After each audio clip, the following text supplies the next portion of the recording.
बिस्तर पर बैठकर भोजन करने से क्या होता है, जानिए यमराज में चित्रगुप्त को बताया रहस्य। इस प्राचीन कथा के माध्यम से हम जानेंगे। दोस्तों, एक बार यमराज और चित्रगुप्त यमलोक में बैठकर बात कर रहे होते हैं। तभी चित्रगुप्त ने यमराज से पूछते हैं, हे प्रभु, किस कारण से मनुष्य की अकाल मृत्यु होती है? कौन से मनुष्य को संतान सुख नहीं मिलता है और कुछ मनुष्यों की मृत्यु शिशु अवस्था में ही क्यों हो जाती है? इसका पीछे का कारण क्या है? तब यमराज चित्रगुप्त को बताते हैं, हे चित्रगुप्त, तुमने ऊंची थी प्रश्न किए हैं। इन सभी प्रश्नों का उत्तर मनुष्यों की आदतों में छिपा होता है। मनुष्य जिस प्रकार का आचरण करता है, उसे उसी के अनुसार सुख और दुख भोगनी पड़ते हैं। मनुष्यों की अकाल मृत्यु होने के पीछे भी उसकी आदतें ही करनी है। तुम्हारे प्रश्नों का उत्तर बताने से पहले मैं तुम्हें एक महत्वपूर्ण कथा सुनाता हूं। इस कथा में तुम्हें तुम्हारे सभी प्रश्नों का उत्तर मिल जाएंगे। इसलिए तुम इस कथा को ध्यान से जरूर सुनना। जो भी इस कथा को श्रवण करता है और उसका प्रचार करता है, मैं उसके 32 अपराध माफ करता हूं। चित्रगुप्त कहते हैं, हे धर्मराज, आपके मुंह से इस महान कथा को सुनने का सौभाग्य मुझे प्राप्त हो रहा है। मैं इस कथा को ध्यान से अवश्य सुनूंगा। फिर यमराज में चित्रगुप्त को वह कथा सुनाने लगते हैं। पूर्व काल की बात है। मगध देश में हेमकुंडल नाम के एक प्रसिद्ध सम्राट हुआ करते थे। उनके राज्य के अंदर अनेक नगर, पर्वत, वन तथा सरोवर थे। महाराज हेमकुंडल अत्यंत गुणवान, बुद्धिमान तथा कुशल सम्राट थे। उनके राज्य में प्रजा अत्यंत संतुष्ट थी। प्रजा को कोई चीज की कमी नहीं थी। महाराज स्वयं ही अपनी प्रजा की देखभाल करते थे। उनके राज्य में चोरों, लुटेरों का कोई भय नहीं था। महाराज बड़े धर्मात्मा थे। उन्होंने अनेकों वार यज्ञ किए, दान धर्म किए तथा अनेक ऋषियों और मुनियों को दान दक्षिणा दी। उन्होंने उन्हें पोखर खुदवाए, वाटिका बनवाई तथा अनेकों वर्षों का रोपण किया। इस प्रकार अनेक पुण्य का काम महाराज ने किया। महाराज की पत्नी का नाम सुवर्णा थी। रानी सुवर्णा अत्यंत सुंदर, गुणवान, रूपवान तथा चरित्रवान स्त्री थी। वह भी नित्य धर्म कर्म तथा दान धर्म क्या करती थी। किंतु इतना सब कुछ करने के बावजूद भी महाराज का कोई संतान नहीं था। इस कारण से महाराज बहुत दुखी थे। महाराज का दुख देखकर उनके प्रजा भी दुखी रहते थे। फिर एक दिन महाराज ने अपने राजमहल में बैठकर इस प्रकार से सोचने लगे कि किस पाप के कारण मुझे पुत्रहीन रहना पड़ रहा है। मैंने ऐसा कौन सा पाप किया है जो मुझे इतना बड़ा दंड मिल रहा है? आप मेरी इस समस्या का हल केवल मुनि वशिष्ठ जी ही कर सकते हैं।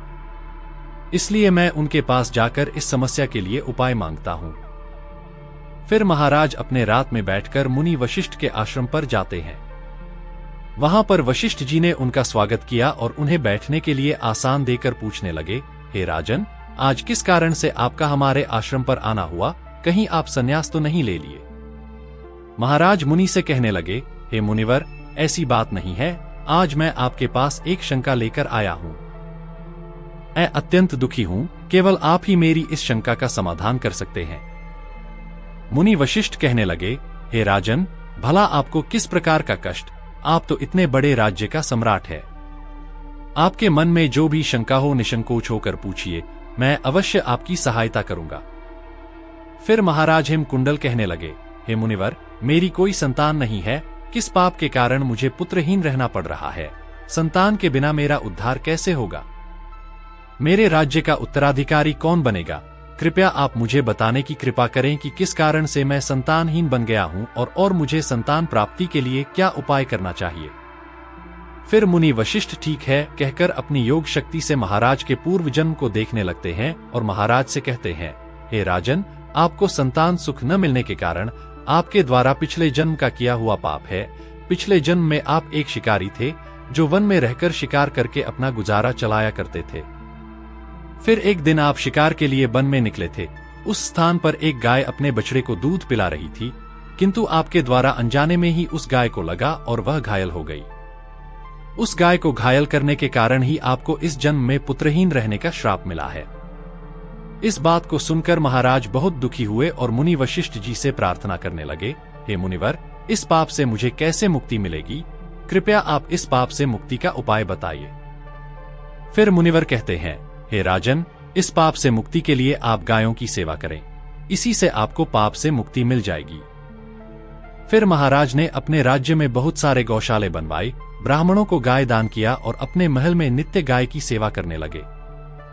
महाराज और महारानी अपने महल में नित्य गाय की पूजा और प्रदक्षिणा करने लगे और नित्य गाय को भोजन कराने लगे। इस प्रकार से अनेक दिनों तक गाय की सेवा करने के कारण महाराज को एक पुत्र रत्न की प्राप्ति हुई, जिससे कि महाराज अत्यंत प्रसन्न हुए और उन्होंने उत्सव मनाया। महाराज उस बालक को बड़े लाड प्यार से पालने लगे, उसकी हर इच्छा और मनोकामना पूर्ण करने लगे। किंतु कुछ ही दिनों के बाद महाराज के जीवन में फिर से दुख का बादल छा गए।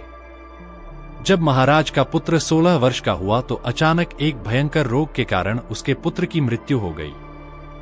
पुत्र की मृत्यु से महाराज शोक में डूब गए और सब कुछ छोड़कर वन में मुनि वशिष्ठ जी के आश्रम में पहुंच गए। मुनि ने महाराज से पूछा, हे राजन, किस कारण से आप शोक में डूब गए हैं? वशिष्ठ जी ने अपने दिव्य दृष्टि से सब कुछ देख लिया और महाराज को उनके पुत्र की अल्पायु में मृत्यु होने का कारण बताने लगते हैं।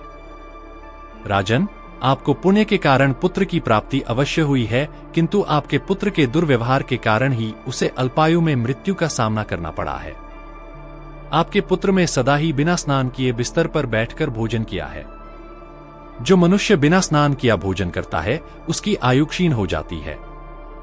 जो बिस्तर पर बैठकर भोजन करता है उसके शरीर पर रोग आदि उत्पन्न हो जाते हैं और वह भी अकाल मृत्यु को प्राप्त होता है। इस प्रकार के वचन सुनकर महाराज अत्यंत दुखी हुए और वहीं पर रहकर मुनि की सेवा करने लगे। फिर उन्होंने अपने भांजे को अपने राज्य का कार्यभार सौंप दिया और वन में ही बैठकर तपस्या करने लगे।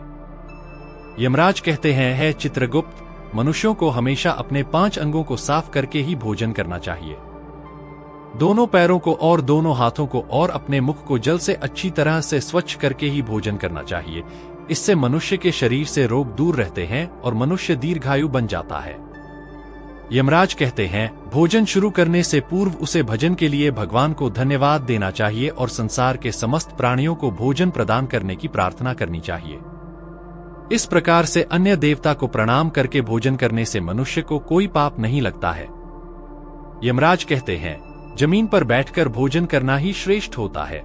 बिस्तर पर बैठकर भोजन करने से मनुष्य के शरीर में रोग उत्पन्न होते हैं और उसकी आयु कम हो जाती है। शास्त्र कहते हैं, दहलीज पर बैठकर भी भोजन नहीं करना चाहिए। यमराज कहते हैं, 3 प्रकार का भोजन मनुष्य को नहीं करना चाहिए।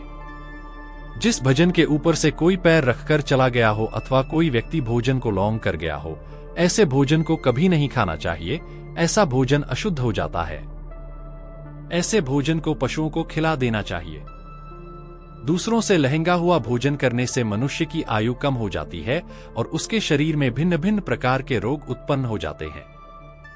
यदि भोजन में बाल निकल आता है तो ऐसा भोजन त्याज्य हो जाता है। यदि अन्न में बाल निकलता है तो उसे ईश्वर को प्रसाद के रूप में कभी नहीं चढ़ाना चाहिए और ना ही स्वयं खाना चाहिए। इस प्रकार से यमराज ने चित्रगुप्त को मनुष्य के आचार विचार तथा अच्छी और बुरी आदतों के संबंध में महत्वपूर्ण ज्ञान दिया है। उम्मीद है आपको यह जानकारी अच्छी लगी होगी। वीडियो को लाइक जरूर करें। ऐसे ही आध्यात्मिक जानकारी वीडियो देखने के लिए चैनल को सब्सक्राइब करें। कमेंट में जय श्री कृष्णा जरूर लिखें। आप सभी का धन्यवाद।